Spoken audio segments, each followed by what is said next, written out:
Well, good evening to you and welcome to this program of Rodney Groundings. I'm your host, Leon Abrams, and on the program with me this evening, as has become customary, is Brother Tacuma Oguenseye, and together we'll be talking about current affairs here in Guyana. Welcome to the program, Brother Ogun. Okay, as usual, it's a pleasure to be here. Any new word on the uh, then I'm still No, I situation? haven't got any feedback as Okay. yet on that situation. But I did notice on the social media that they were doing roads in the Nam still, and the archaic method of construction is really one to be bothered about.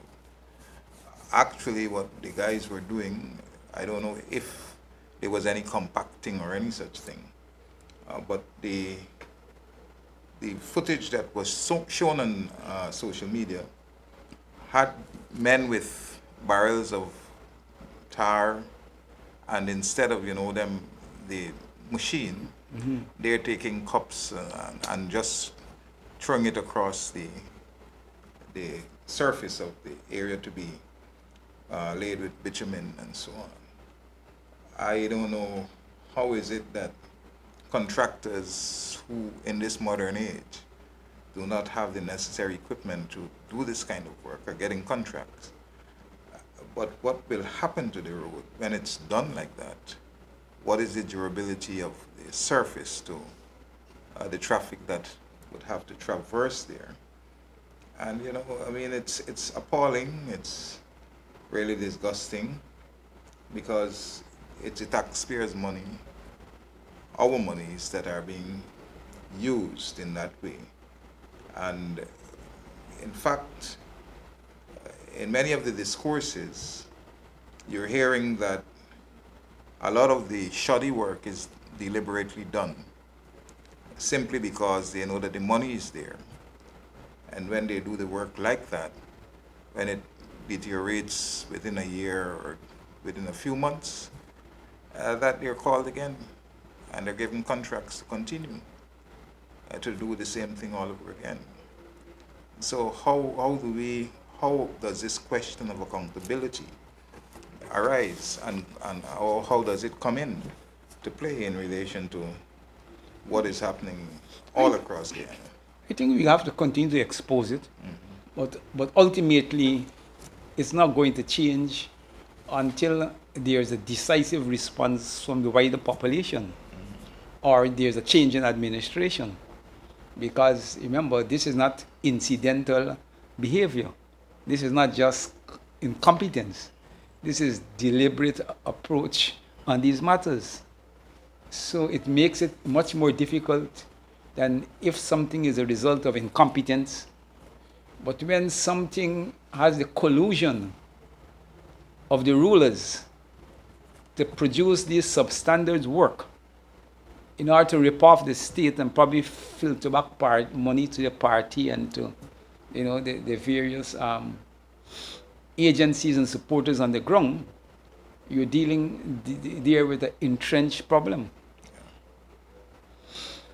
But it's tragic because I know in some communities that people have been stopping contractors when they recognize that the work that they're doing is not up to standard.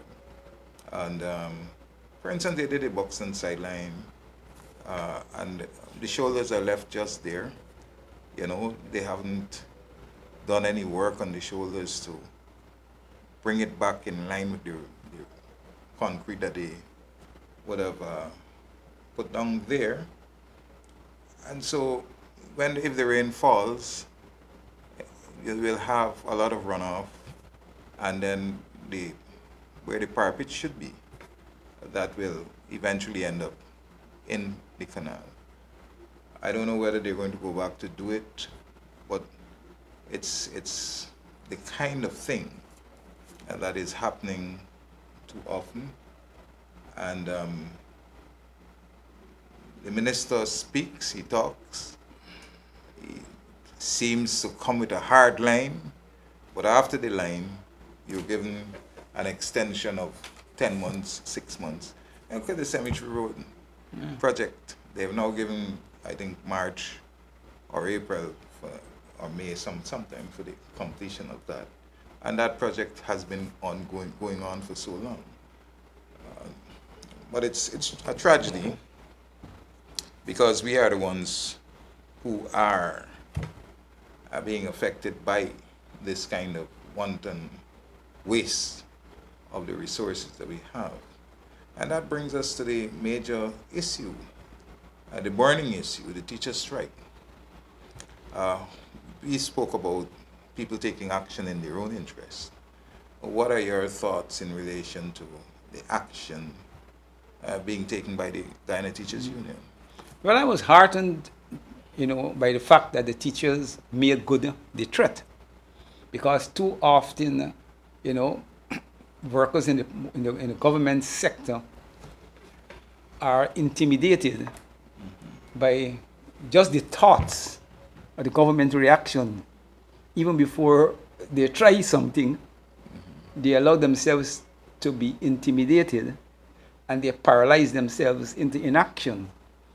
So I was glad that the teachers union leadership and the membership, decide to be resolute. And of course, we must salute them because they have shown a consistency over a few years on these matters. I think they're probably one of the few unions who, have demanded, a degree of respect, across the country, even the government. So I was glad that they actually made good the threat. I went out there on Thursday and spent a little 2-3 hours with them. And I paid quite a lot of attention, to try to get a sense of where the workers are. And I came back with a clear conviction that the workers are determined, to achieve their objectives. And it was heartening to see a lot of the teachers, obviously, you work in the system, are young people. A lot of them are women, and I guess with families. And the militancy that they have been showing, offer great hope, not only for their own interests, but for the wider interests of the country. I also noted that a number of persons, members of the public drove up and dropped off water, drinks, so they're attracting, a lot of solidarity from the wider community. And a lot of non-unionized persons like myself and others have been, giving solidarity with the strike.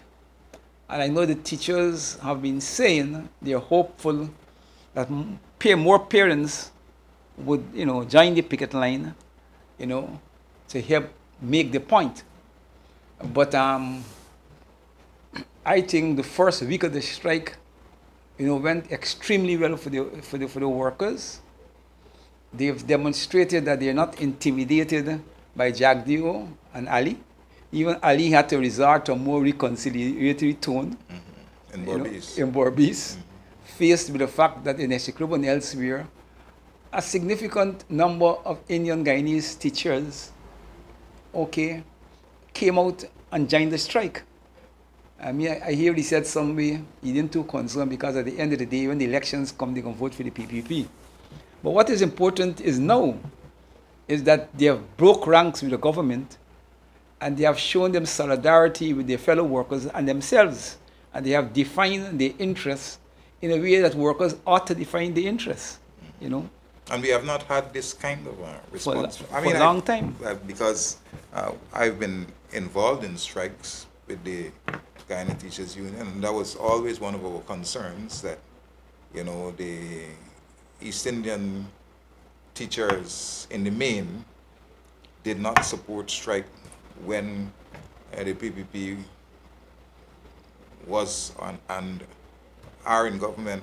Well, when they were and they are, we're going to use them as a plurality because they can be a collective unless we want to say it's one group of people.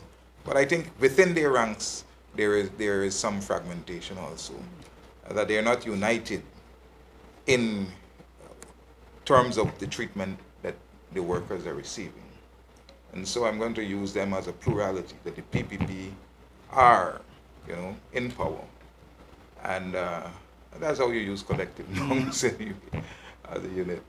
And they, they are also, when they were in power before, um, that used to be the norm. But we always were concerned that when the gains were made, it's not that they don't want and they don't feel the squeeze, but I think a lot of pressure would have been put on them from within their own communities, and even now, from the agents of the administration itself, because that tactic has been tried. The Minister of Labor was on that, Priya Manik Chan, then Jagdeo, threatening that they would deduct the teachers' pay, that they would do this, they are going to do that, all with the aim of intimidating the teachers and trying to make it appear that people who are going down that line are basically being forced and are threatened and so on, when they are the ones who are doing all the sending all the threats. And so it's good. Essequibo is absolutely fantastic. The young man who is leading that strike over there was all day on Facebook Live on Thursday, I think. And the support that they are getting from the public, and Essequibo, Anna Regina, and so in the main, the businesses are controlled by East Indians, all right? While on the live, they prevented them from going into the area where the regional council and the education department are located. And they were offered solace on a plot of land, private property. And while they were there, tents paid for by private citizens were sent, water, food, everything. The teachers from the Pomeroon came out to join the strike. They had, if you see the photograph of the number of teachers who were out there, right? Indian, African, Amerindian.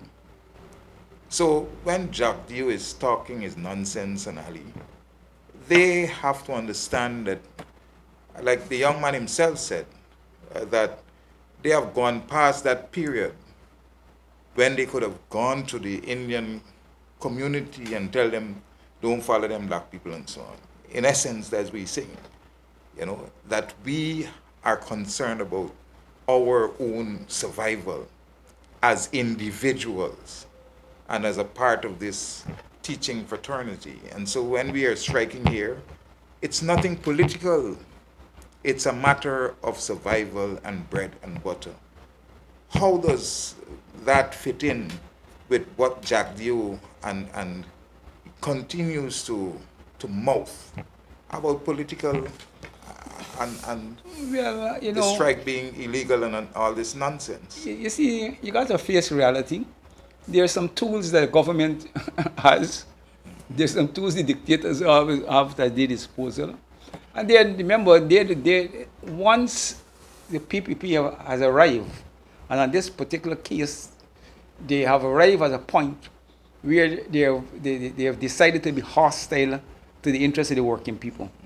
Therefore, they're not engaging the strike with any degree of sympathy, open hostility.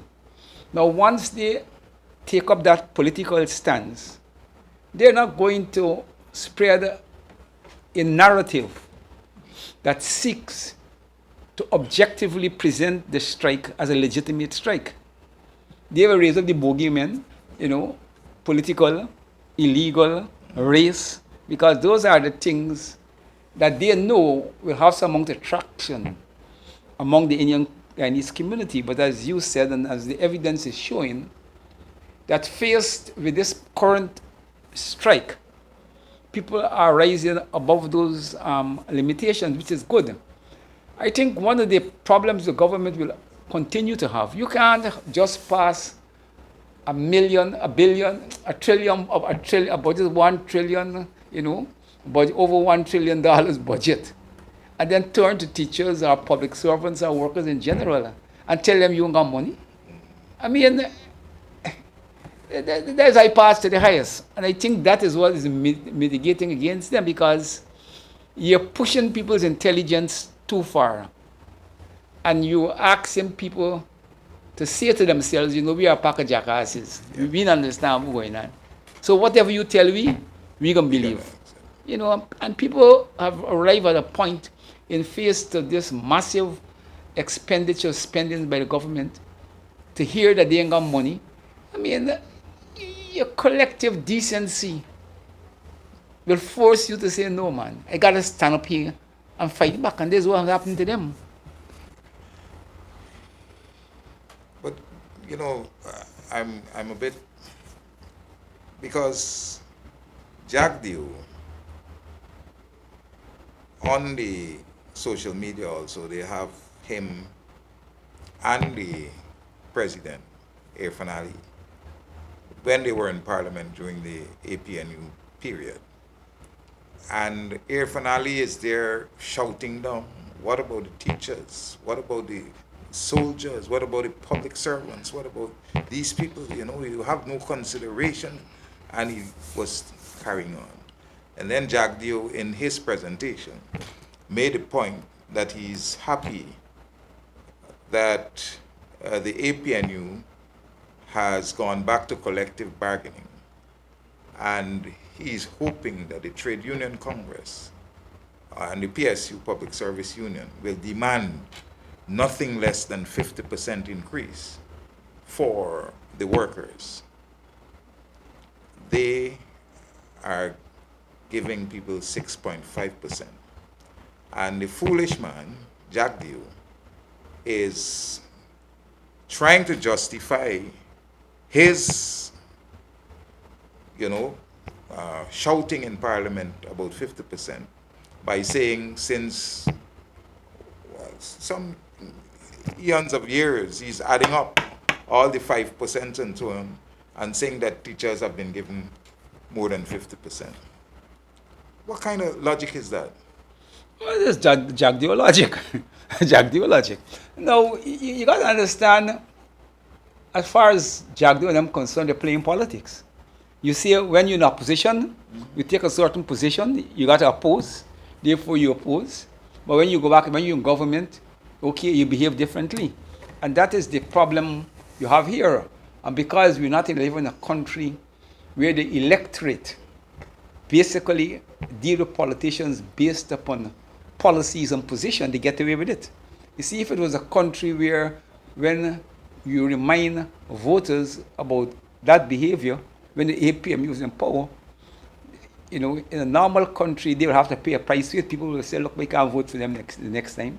But in a country where you're not going to lose one vote for that, it just encourages the behavior, But we have to keep reminding people about it, and hopefully, over time, at least some percentage of people would remember it, and when come elections or whatever, act based upon that glaring. I didn't want to call it a contradiction, it's just I pass. Yeah. It's I pass. Jack the Ice pass people. Yeah, but I was watching in relation to what you just said, in terms of people's response to the excesses of politicians. I was looking at a reel on Facebook where a politician from one of the countries in Africa, Nigeria, one of those places, went back to his homeland with a $2 million vehicle, and he got some bricks. Yeah, that's the treatment they need. He had to fly out. Oh, that is proper treatment. He had to fly with speed. Yeah. The entire community came out. Yeah. Now welcome. That's the point. Yeah. But we have these guys here getting away with more and we're accepting it.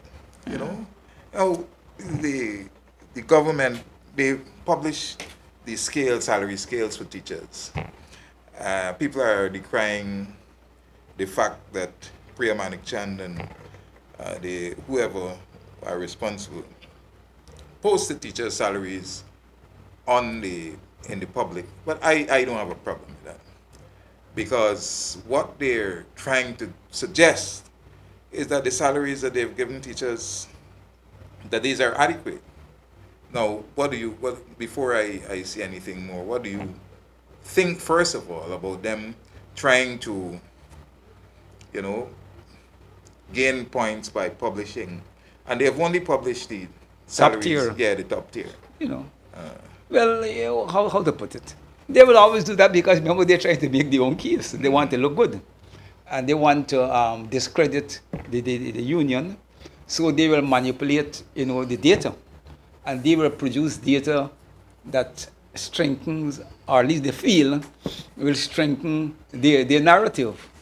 But the teachers were up to the task, and I hear teachers was on the line was putting a fleet of abuse on Manu Chan, Yeah. Yeah. Yeah, but the fact is that in each of the scales for the granting of salaries, there is a minimum and there is a maximum. And the disparity between the minimum and the maximum is very significant. All right? Now, no teacher gets above the minimum. All right? So if you see a salary scale for 110 to maybe 220, what the teacher gets is $110,000. And then from that, they make their deductions of the taxes, your NIS, your union dues, everything. All right? So when they're touting the teachers are getting 300,000, over 300,000, it's a lie. You understand? Yeah. It is a blatant deception. What the union has been fighting for many years with the PPP.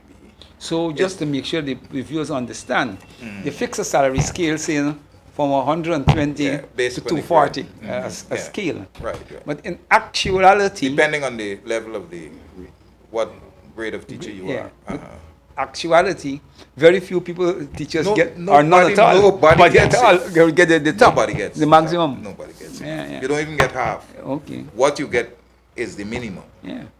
All right? So that's just propaganda. Right, it's just propaganda. Right? So the other thing is that the union has been fighting the government, and this is not only in the teaching service, this is the general public service. All right? That you get the minimum of the scale. The teachers have been fighting for what they call the bunching.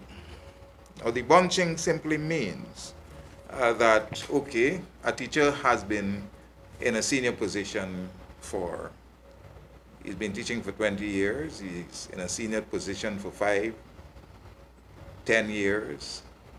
A teacher who has just come on the job gets into the same level of ascendancy as that teacher would have been there pretty long before. But the teacher who just got into the system receives the same salary as the person who Was there for was umpteen there years. for umpteen years. This very scale that we're talking about, the union has been saying, well, look, okay, every 5 years, all right, to recognize the contribution of this person for the additional years that he would have been there in relation to somebody who is now coming, you add on, because it's in the same, you remember we said it's a wide scale. You maybe put on a 5% so that person, another 10 years, so that possibly after maybe teaching for so many years, you can reach to maybe that top figure within that scale that you're dealing with. They have refused even that. All right? So everybody, new and old, end up receiving the minimum within the grade that they are placed. So this foolishness about publishing salaries is basically, to deceive people. Yeah. And they want to make it appear that even what they're telling us, as the salaries, if you look at it, how are we to survive on that? Yeah. In relation to what is happening in the market. I talked about GPL last time. They haven't announced an increase in what they collect for the consumption of electricity, but you are seeing it Reflected in the bills. reflected in your bill. And it's not any 6% increase you're seeing, or 6.5. Your bills are spiraling out of control. GT&T, they add on $4,400 more for the fiber. So everything is kicking, right? Except the workers' Except wages the wages for the workers. and salaries. So teachers have the responsibility to themselves. What they're doing now, as they always do, the other tactic now that they're employing is talking about exams and the children. Now, how do we reconcile the position of the teachers who also have children, who will have children writing the exam, and this whole business of the examinations are around the corner, and this is the time that teachers are choosing to strike? No, teachers have to strike when it's most effective. It's pointless you to strike in any part of the world, in any industry. You got to strike at a time that will put maximum pressure on the employer. And when you're in a strike, there must be casualties. And unfortunately, the children, if the children got to suffer, they got to suffer. You can't have it both ways. Well, It is who's the that? government. Yeah. It is the government who's supposed to act responsible to minimize the effects on the children by talking to the union and quickly coming to a resolution of the matter. But I don't think the workers and their leadership should be too concerned about that. Every struggle got casualties. Every struggle got a price. Freedom always got a price attached to it. And they invoke the children opportunistically to put some, what they will consider some moral pressure. But they are in no position to put no moral pressure upon anybody. Because you got all of this money that you spending left, right, and center, and you can watch them poor teachers and tell them that you can't pay them. Then you're going to turn around and say, you concerned about the nation children? Nonsense. So, teachers are parents also. Yeah. And when they're on strike, their children are home. Also suffering. But that's the price you got to pay. You understand? Because at the end of the day, if mommy and daddy win better increases in salaries, the whole conditions of the children will improve. Well, And the nation's children will be better taught if the teachers are more satisfied, So, I'm trying to get a logic. We've talked about it here. We've tried to rationalize again for the umpteenth time. Why is the government so bent on keeping the population poor? What is the rationale behind that? As I said before, I just like you and me, we have to keep studying these things. But I convinced myself that Jagdeo tactics is, look, you see, it has been demonstrated in the world, in most places, as people's in societies standard living live and more money is around, people tend to be more militant. They feel more free to engage, And I think that Jagdeo understand that possibility, and he feels that, and the evidence have shown that when people, have to be scrounging for survival, they tend not to be so preoccupied in resistance. Because, you know, the first thing of... To a certain point. The point, yeah. To a certain A point. the first commitment a living species, whether it's human or non-human, is your survival. You know, that is your first commitment. And once you survive, then you think of something else. So I think that he and the PPP is working on the theory that, look, the longer we keep them in poverty, is the better for us. We will hold on to this power longer. And I think they're being cynical. They're saying, look, we got money now. Therefore, anytime they start to behave bad, we could pay. You know, so I think it's a criminal political mind. You know, a set of politicians who are deliberately and willfully, you know, using poverty as a weapon against the people to guarantee the hold on power. I can't find no other explanation. And of course, there is a race element in it. Yeah. I think that the PPP got an approach to the African community, that a lot of our people are in the public sector. Therefore, if you pauperize the public sector, by extension, you are pauperizing a significant portion of the African community. Now, to the extent that there are Indians in the public sector, they may also be getting some spin-off in the villages and, and through indirect, things coming back from the private sector and things. From the party. And from the party and so forth. Campus, And all kinds of things. But I think that the attitude is to force the African community to come to the PPP with its begging bowl. Because they're calculating that, people could only take so much and no more. But there's two things that's happening in the theory. It's either people succumb or they revolt. And I think they're hoping against hope that the African community will succumb.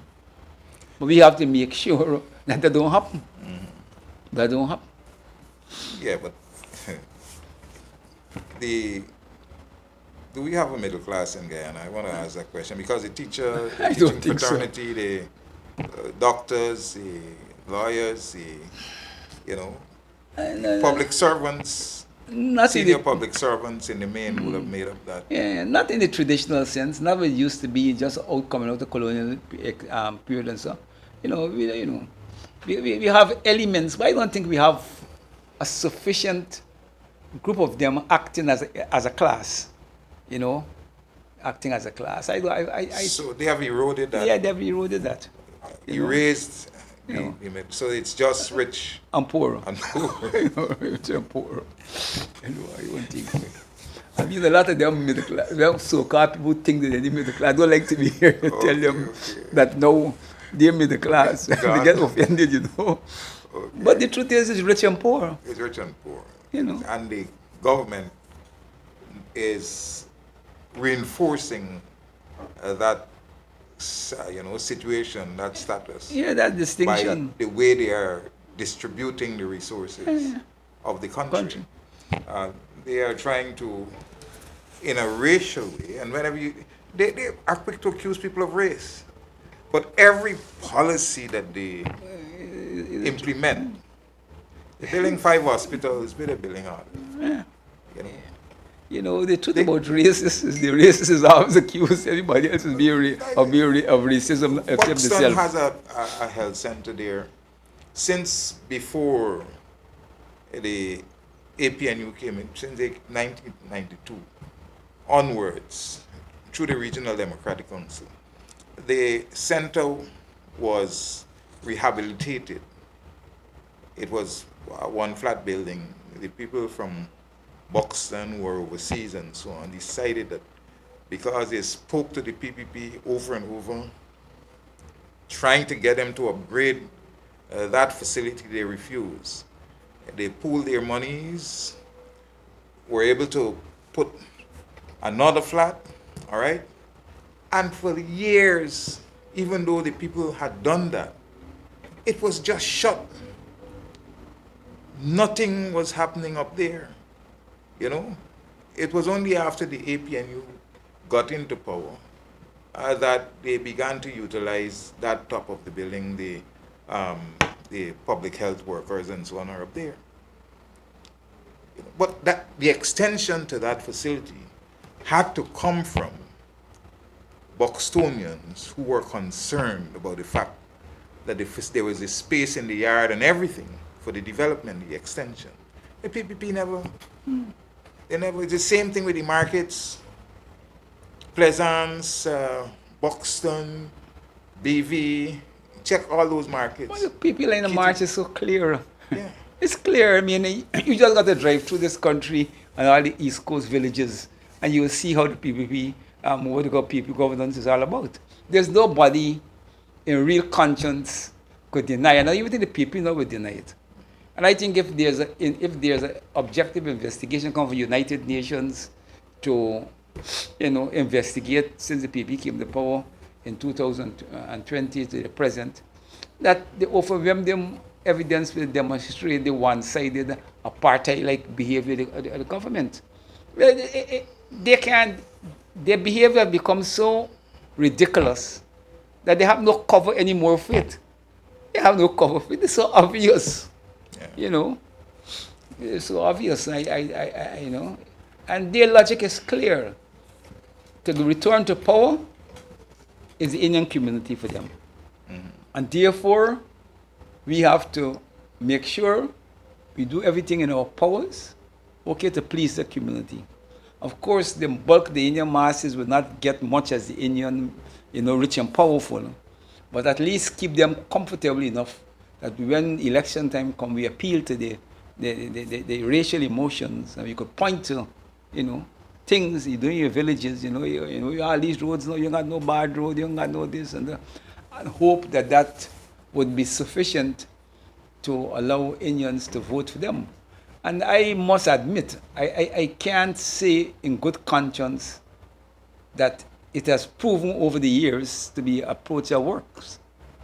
That is why I don't have, very high expectations that elections are going to resolve these problems, Because I could imagine next year when it's election year, how much money the people will be spending. Yeah. And until the opposition, you see the opposition, I don't know, sometimes I don't know what to see. Because we got a kind of opposition, and I'm very concerned because I've been wrong long enough. And I know how the PNC behaves. If we in the WPA take an aggressive stand on certain issues to put pressure on the government, they see it as we are playing them, and that we're trying, to upstage them, rather than see that we're being complimentary in trying to help them to put maximum pressure on the PPP. And they will do the very opposite, just to, make the point. And I'm very much concerned these days. I'm very careful what I say, and to what extent, one advocacy makes sense. And sometimes you got to be strategic and tactical in these things. If you're going to say things that at the end of the day turn out to help the PPP because of the behavior of the PNC or some sections of the African community who has a narrow-minded approach to these matters, then you may be better, well-served not to do it and wait till the appropriate time. But it's a major issue because I'm telling you, we should not allow the PPP to pass another budget. It's simple. You come in election, you don't see the pass over $1 trillion. They should not be allowed to pass another budget. That is what next year should be about. But I won't say it too often, because if I say it too often, nothing will happen. But I mean, objectively, this is what it requires. You can't allow the PPP in an election year, to repeat what they repeat this year. Election year should be a massive fight over the budget. But I was looking at a feature on Singapore, and the speaker was discussing how it was that Singapore got rich. And one of the points he made is that after independence, they recognized and realized that politicians were not generally concerned about the welfare of the people and the nation, that they essentially were concerned about themselves. And so they decided that any monies that would have been spent by the government had to be monies that were earned by the government, that they were not allowed to raid the treasury as this government is doing, that they had to organize the economy in such a way that they would bring in finance. And this doesn't mean borrowing. It meant that they had to be, so innovative and creative in terms of the management of the economy, in terms of the investments that they made, so that they got returns. And those returns were what were used for the continuous running of the operations of government. But this natural resource fund that we have, that they're plundering, the Singapore people the government could not touch it. And what the guy said, that they eventually reformed the constitution to establish a presidency. All right? The president was the man who was in charge of that fund. He could not touch it, abuse it, but the ministers and the prime minister and the others did not have that access to the reserves of Singapore, and they still don't have it. It meant that the government had to work. These here are spending what they have not earned, and they are borrowing on what they don't have. And so the challenge we face now, is that even though we may have monies coming in, we are not going to get to that point where we have a reserve that is growing to the extent that our economy can be elevated to one that is truly stable and on a long term, can be viable. Because if there is some tragedy tomorrow or so on, what happens?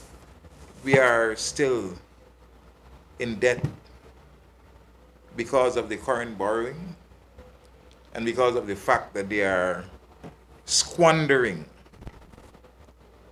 so that they can put in their own pockets the monies from the natural resource fund. Yeah, but Singapore also threw a lot of corrupt politicians in jail. Because that is another But thing. the point is, Singapore got the problem that we got. You see that we are a virtually divided country. Singapore have a situation where there's a major race and there's other ethnicity, but there's a clear majority race. Yeah, and that make it easy for political management. But in a country like Guyana, where you got two major race groups, almost equal, the politics doesn't allow for that kind of objective approach to politics. And that is why every country political and governance system should reflect the objective reality of the country. And we, after 70 years of winner take our politics, have to be stupid not to understand that that system is not giving the masses of the country any power over the politicians. You see? If the people don't have to worry about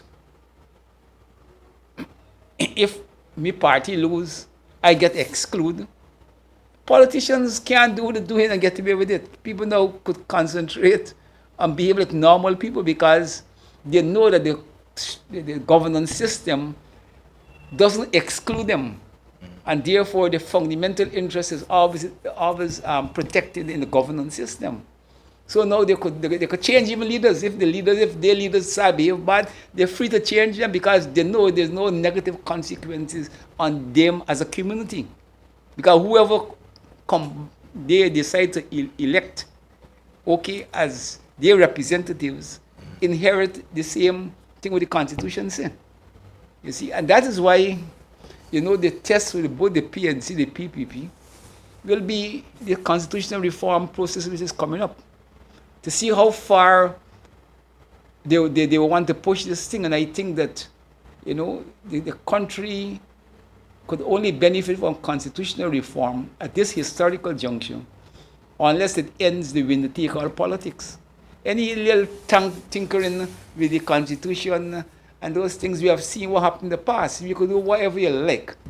If the fundamentals of the Constitution remain what it is, okay, winner take all the other things you put on paper, the government could ignore it because at the end of the day, you can, they got the power. Yeah. So constitutions don't work magic because, the rules are written on the paper. If the political environment is not of such to ensure what is written on the paper become a reality, is neither here nor there. And I really don't know. I mean, I have come around to the position that, elections outside of in a winner-take-all system doesn't matter. Doesn't make sense. Now, back to Jack Dio and the teachers. In the mudslinging, trying to, make it appear that the union is deficient. Jack Dio is pointing to accountability. Is he in any way credible in talking about accountability? Jack Dio got no credibility to ask me about any accountability. But he, as I said, he would do those things because, remember, Jack Dio is not playing to you and me, and to the African community. He's playing to the Indian community. He is raising these things because he believes it will make some traction in the Indian community. He knows that the teachers and so in the Black African community, it doesn't matter. They will dismiss that. But what he's trying to keep close to himself and the PPP is the Indian community. And he has to feed them with something. He can't tell them, the teachers, if strike is justified. He got to find dirt and manufacture falsehood to design a narrative that he hopes the majority Indians would buy into, And, it has been working for the PPP for a number of years. But people will mature over time. I can't say whether the moment of full maturity have arrived. You got to wait and see how people behave. But that's how Jack Dio behaving. He's not speaking to you and me. Yeah. So there's that he propaganda is not directed to you and me. I mean, we got a public accounts community that doesn't Meet. Jack Dio doesn't go to Parliament. They're now wanting to take him to court to have him removed from Parliament.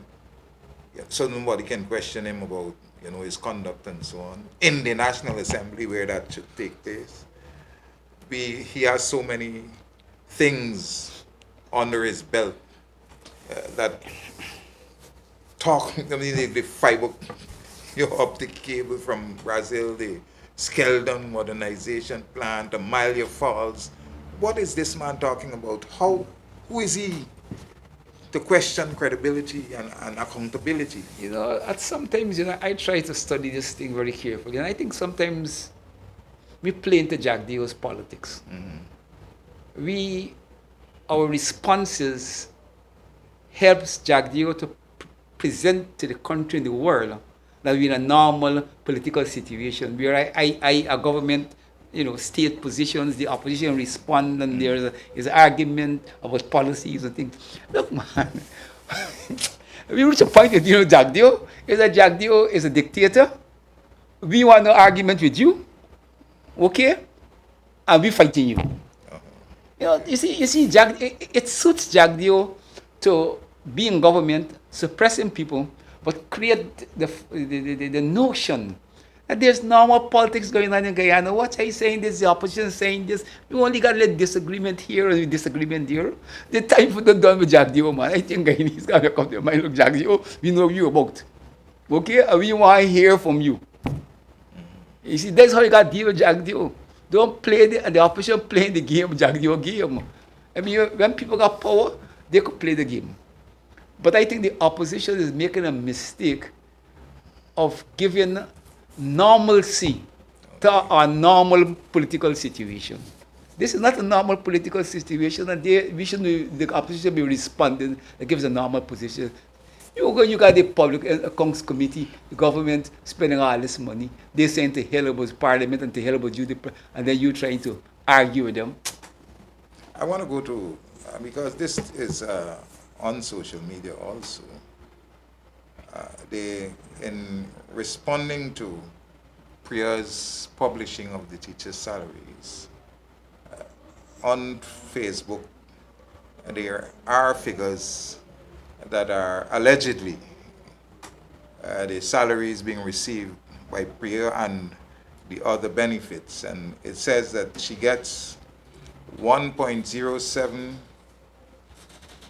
million as salary, right? 1,070,000. And she gets $65,000 for house, entertainment, and duty allowance, right? 65,000. She also gets $360,000 for chauffeur allowance.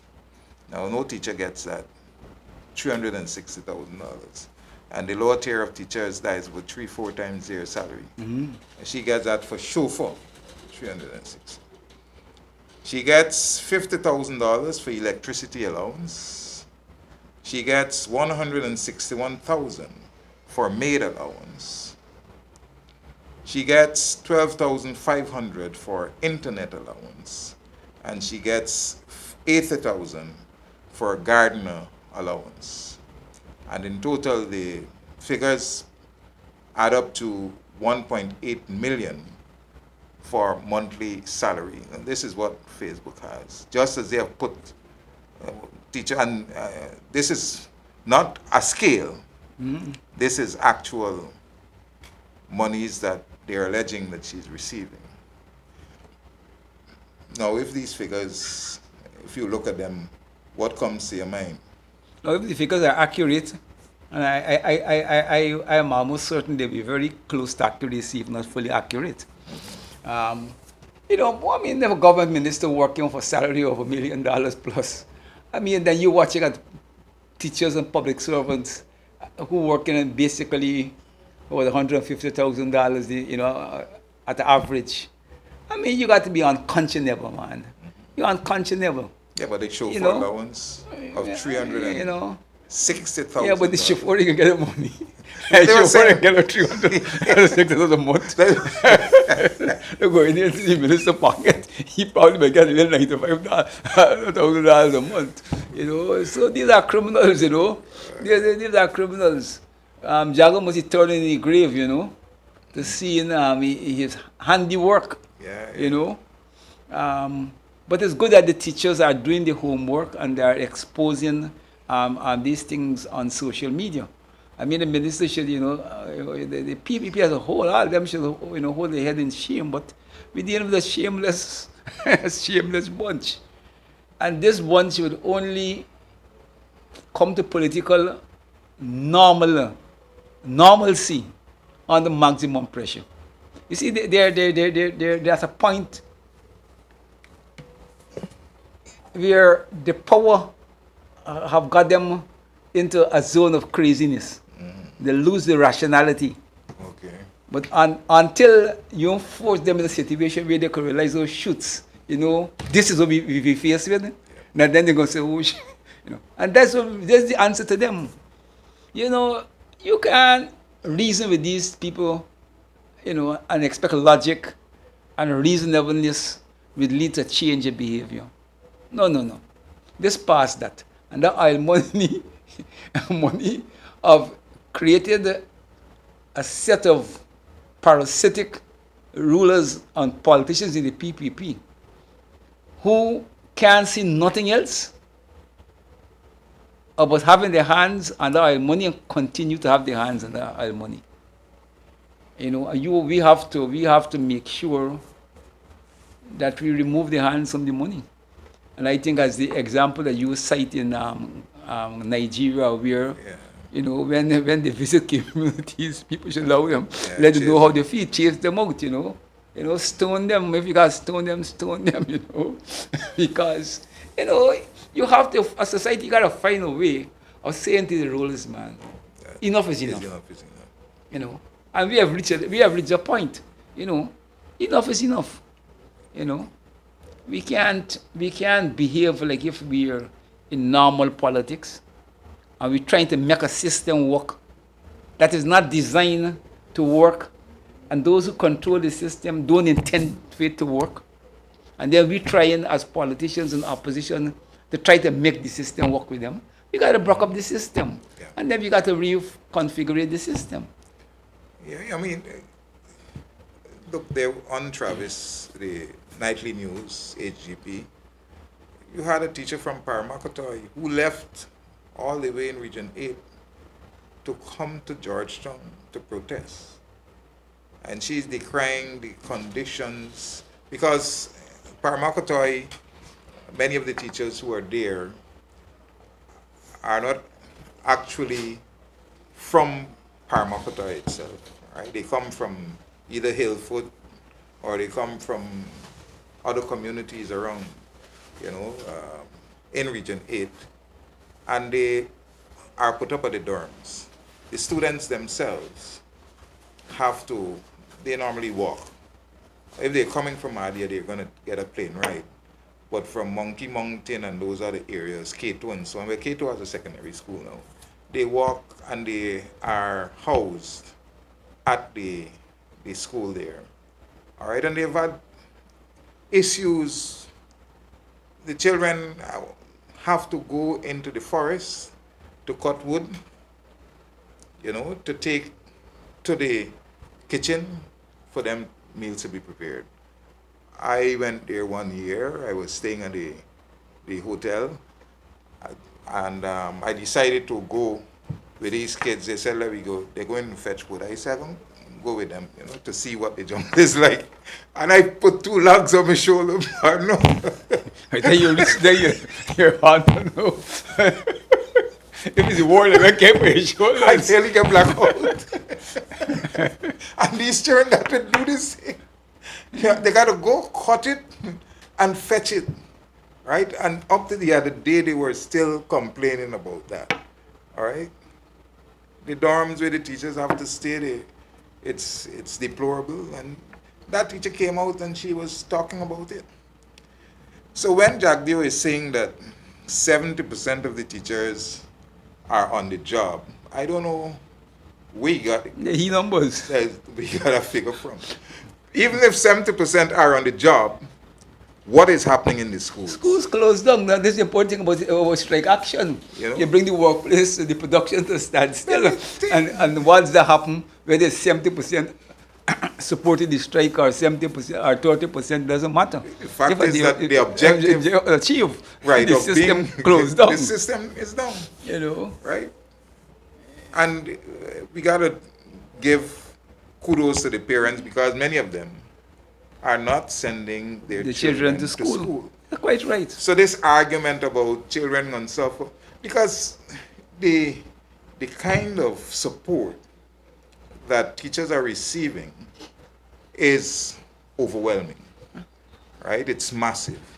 And so our consideration now must turn in getting the few minutes, maybe 5 minutes more that we have, is the response of the other unions to the strike and their role in reinforcing what the teachers are doing and having consideration for the workers that they represent. How do we deal with that?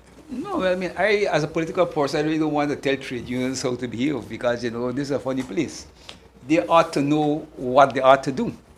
I will find it, I read even after the strike started, the second day, a Caribbean trade union organization since Solidarity. Yeah. I would assume that the TUC and our experienced trade unionists within the public so, PSU and elsewhere in the thing, they must by now have been contemplating what are the possibilities. I would be surprised if they're not doing that, but I don't want to seems that they're advocating a certain line of action from them. But to me, it is basic industrial relations, common sense approach. Yeah, but we are each other's keeper, and if your brother and your sister fighting over there, and you have to join the fight. Yeah. I don't want to say more than that.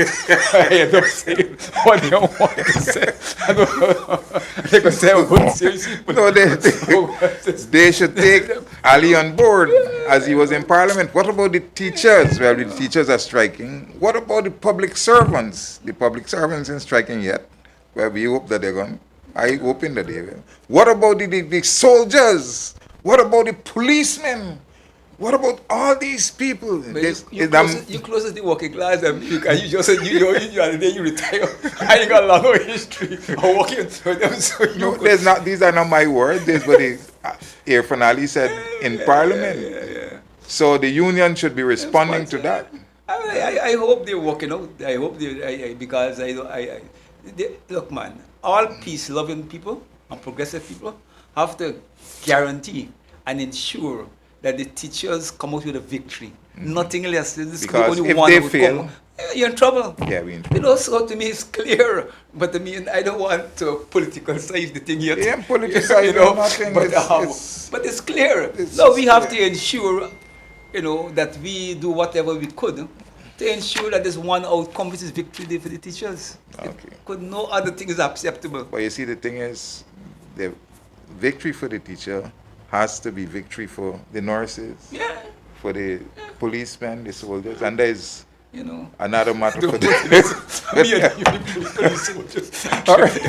Anyway, I went outside there towards a young chap who was a political PLC, and he said, "Oh God, you shut your mouth, it doesn't talk, you won't come it. You shut your mouth." All right. I had to smile and say, anyway, it's been a pleasure being here, and we got to hail the teachers and hope that they keep their feet on the ground. I saw a song being played, but we foot on the ground. They're doing all kind of things, but we foot still up on the ground. A lot of creative lyrics going on. Right.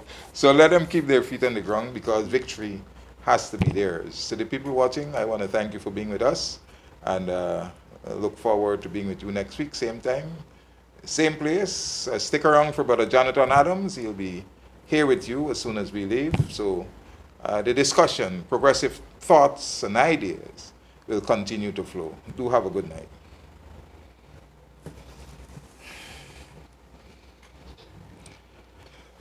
Okay. I thought you said you didn't. But you said